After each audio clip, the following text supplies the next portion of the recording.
Assalamualaikum warahmatullahi wabarakatuh.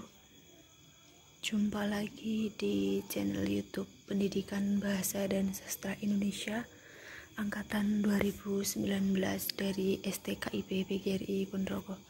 Nah, untuk kali ini akan sedikit memberi penjelasan tentang apa itu surat dinas. Untuk yang pertama, kita harus tahu terlebih dahulu apa itu surat. Surat menurut Pratama merupakan alat atau sarana yang difungsikan untuk mengambil informasi, juga pernyataan dengan secara tertulis dari pihak yang satu ke pihak lainnya, baik dilakukan atas nama sendiri atau jabatan yang disandang dari suatu instansi, perusahaan, ataupun juga sebuah organisasi. Mungkin itu tadi pengertian surat. Selanjutnya baru kita akan masuk ke pengertian surat dinas. Untuk surat dinas itu sendiri merupakan surat yang berisi masalah kedinasan atau administrasi pemerintah. Itu menurut Bartos dalam Widyantoko. Untuk selanjutnya, surat dinas juga memiliki beberapa tujuan. Surat dinas digunakan untuk keperluan menyampaikan pemberitahuan suatu izin, pengumuman penguasaan, dan lain sebagainya kepada staf di instansi ataupun lembaga yang terkait. Surat dinas ini juga termasuk ke dalam kategori surat resmi dikarenakan dalam penulisan menggunakan format khusus di mana bentuknya formal dan harus menggunakan bahasa baku ataupun resmi. Selain mempunyai tujuan, surat dinas juga memiliki fungsi. Yang pertama ada sebagai sarana informasi atau pemberitahuan. Yang kedua sebagai bukti tertulis dalam bentuk dokumen. Selanjutnya yang ketiga sebagai pedoman kerja. Yang keempat sebagai alat pengingat bagi penerima surat. Dan yang terakhir sebagai bukti histori. Setelah itu di slide selanjutnya, surat dinas juga memiliki beberapa ciri-ciri yang harus ada di dalam surat tersebut, juga bisa menandakan bahwa surat itu adalah surat dinas. Untuk yang pertama, surat dinas harus menggunakan bahasa baku ya, karena itu bersifat resmi. Selanjutnya yang kedua dilengkapi dengan kop surat yang biasanya itu terdapat logo juga bisa. Selanjutnya yang ketiga, bahasa yang digunakan singkat, padat, jelas, dan efektif yang mesti tidak berbelit-belit. Selanjutnya yang keempat, di surat dinas terdapat nomor surat, perihal tanggal, alamat tujuan, dan lampiran jika tersedia.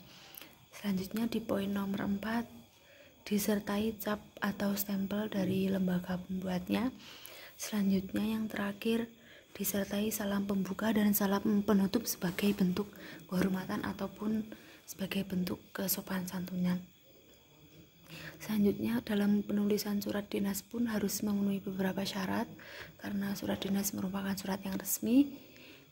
Di poin yang pertama, format dibuat sesuai standar resmi. Jadi surat dinas ini memiliki standar tersendiri dalam penulisannya.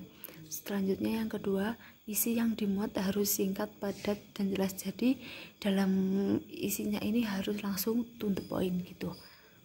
Selanjutnya bahasa yang digunakan tidak berbelit-belit seperti yang disampaikan di awal tadi. Di poin yang keempat, surat dinas harus memberikan citra yang sesuai dengan lembaga atau instansi yang mengeluarkannya. Dan yang kelima, format penulisan harus baik dan sesuai dengan format surat dinas.